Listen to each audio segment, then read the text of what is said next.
Hi everyone, I'm Chris, owner of Elevation Wheel Company. I'm here to show you how you can make your Dura-Ace track bottom bracket run a lot faster. Two different ways you can do it. First is just remove the seals inside, thin out the grease.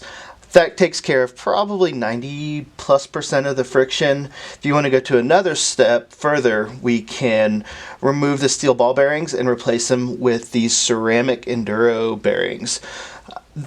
The change between removing the seals versus this adding ceramic bearings, the steel bearings versus ceramic bearings, is pretty minimal.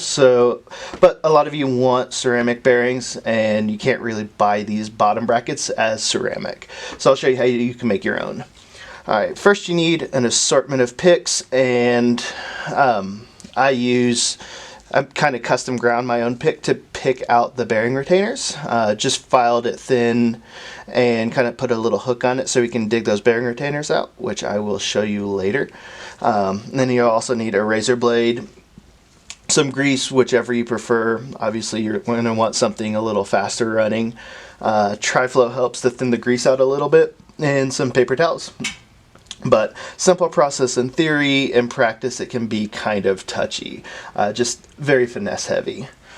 So first step is you need to remove these plastic dust seals. This part's very easy. On the non-drive side, I just use a razor blade, slip it underneath the lip, and just kind of slowly pry all the way around.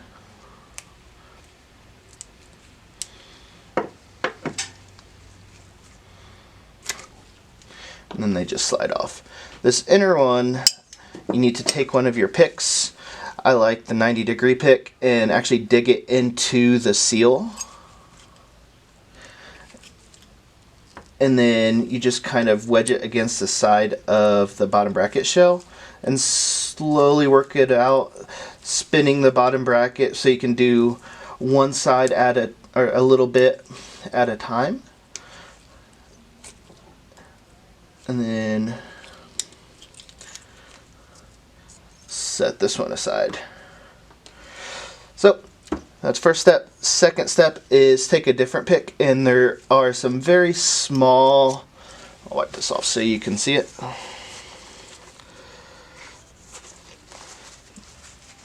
Some very hard to see rubber seals in here. This is where a significant part of the drag comes from.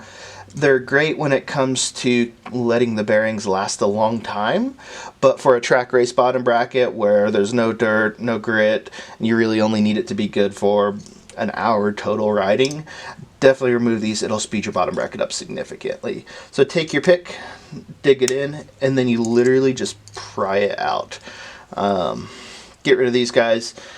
That in itself is a huge advantage. So you've got one on both sides. The drive side on these is always a little trickier, just because it's tucked away underneath the shell a little bit more. The non-drive side's a little more open. So at this point, you can see the grease is kind of thick and draggy. If you want to make a big difference, just take some Tri-Flow. Drip a little bit of Tri-Flow in on each side just to thin the grease out. That in itself frees it up quite a bit, and it'll get even better as it's broken in. This bottom bracket's brand new, so it's all super thin, or super thick grease still. But yeah, you do that, that'll be a significant improvement already. If you want to go the next step and convert this bottom bracket to ceramic, you have to be able to remove the bearings themselves. They're actually loose ball 7/16 bearings. You have to remove these bearing retainers, slide all the bearings to the bottom of the bottom bracket shell, and then it gives you enough room to pull the axle out. Pulling these retainers can be a little bit tricky. So basically you're just wanting to take your pick and pop the retainers out, being careful not to break them. Again, the non-drive side's typically a little bit easier than the drive side, but once you get one corner kind of lifted up, it's a little bit easier. You just slowly work your way around the rest of the bottom bracket.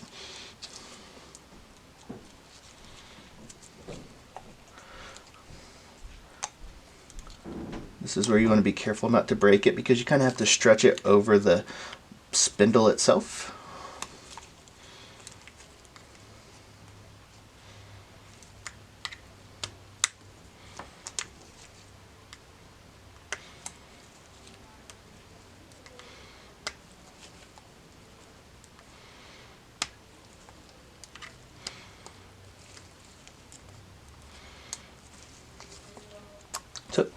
remove the first bearing retainer, set it aside,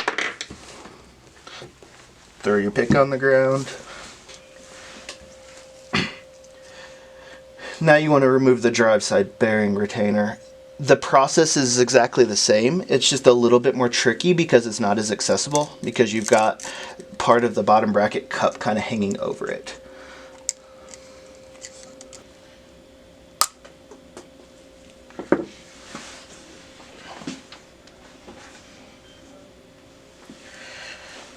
Try not to do what I did and throw the retainer at yourself when you get it out. But pick it up, we'll clean it off, it'll be just fine. So now the trick is you want to take all of these bearings. I'll show you, yeah, drive side's easiest to see. So you take all of these bearings and slide them over to one side. This is where a straight pick works really well. You just take hold the spindle, slide all of the bearings to be on this bottom portion of the bottom bracket, leaving a big gap up top. Flip it around, do the exact same thing on the other side. And when you do that, it releases the axle. And you can pull this apart, and now you're ready to swap the steel bearings for the ceramic. So at this point, we've got the shell cleaned up. We're ready to switch to our ceramic bearings. Just one note on these. One thing I've run into is the tolerances between the shell and the spindle aren't always perfect to play nice with the loose ball ceramic bearings. I wish I would have been able to find a source for kind of stepped sizes on 7/16 bearings, because sometimes these will end up being too tight, other times they're absolutely spot on. So just a fair warning, not every bottom bracket will turn out very smooth. For me, like 1 and 2 or 3 seems to go really well using the exact same procedure. So I know either the shell is undersized, the spindle's oversized. Yeah, it's just a tolerance thing I can't account for since there's no adjustment for bearing preload on these.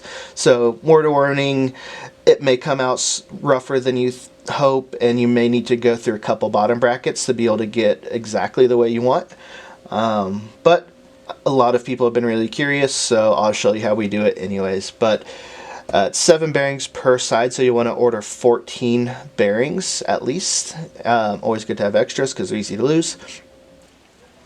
Alright, now that we have the grease on the spindle and the grease inside the shell, we're going to slide the spindle back through to make before you put the bearings in. Make sure you get the non-drive side spindle in the right spot. The non-drive side's a little bit shorter here. So yeah, make sure you get that right, or else you'll have to start over. So I always slide the spindle in to try to line up the races the best I can. And then this part's really tricky to get it exactly right because the bearings want to fall off. But the trick is put these bearings in the bearing races. You'll kind of have to do one at a time, being careful to get all of this spot on.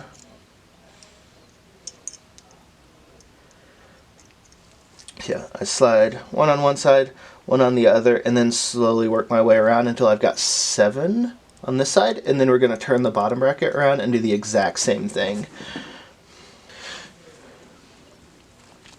Alright, so now that we have all of the bearings in there, we want to line them up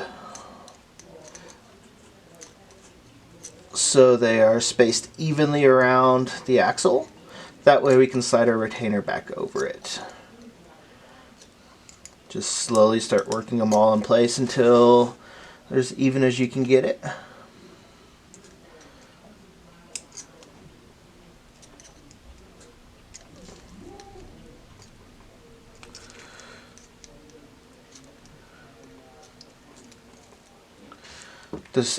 This part of sliding the bearings around the axle is what locks it in place. It basically takes up the gaps on each side.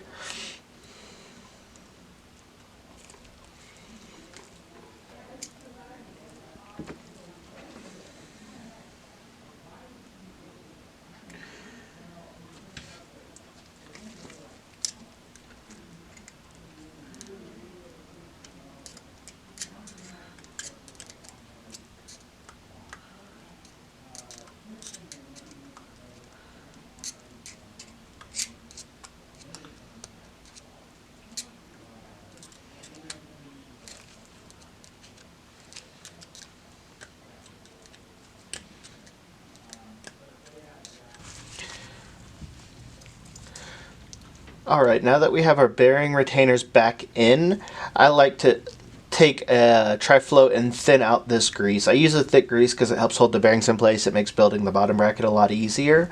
But the goal is super fast bottom bracket, very low drag.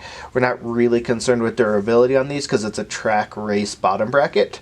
So I'll take tri-flow, drip a fair bit in so it gets super thin on the grease.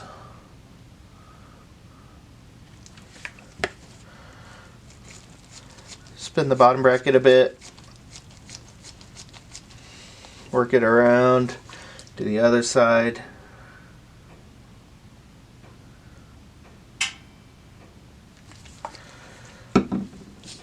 Spin the bottom bracket out. You can tell how much thinner that is already. So ready to go fast. Not a lot of drag, but you do need to maintain these a lot more frequently. Just dripping tri-flow in before a race is probably good, but I personally wouldn't want to train on this setup. And then if you want to, you can put these dust seals back in to give it a little bit of dust protection, but it does make kind of following up with service after the fact a little trickier. So I usually leave them off for race day bottom brackets. If you just want a slightly faster bottom bracket for training, just pull those rubber seals, don't pull the whole thing apart, put the dust seals back on without these rubber guys, and you'll have a pretty fast bottom bracket. That'll still be relatively durable, but for race day stuff, leave these off, just drip oil in before your race, and just don't put a ton of time on these, and you'll have a nice fast bottom bracket that should last you a very long time. So that's all it takes to get a nice fast track bottom bracket. These steps work for any of the Octolink V1 bottom brackets. They most likely work for any Shimano cartridge bottom bracket. I've just only tried it on the track specific stuff. So appreciate you guys taking the time to watch. If you found it useful, please go ahead and click that subscribe button. It definitely helps me out. And if you have any questions, comments, concerns, leave them in the comments below and I'll do my best to address them. Thanks a lot. Appreciate you watching.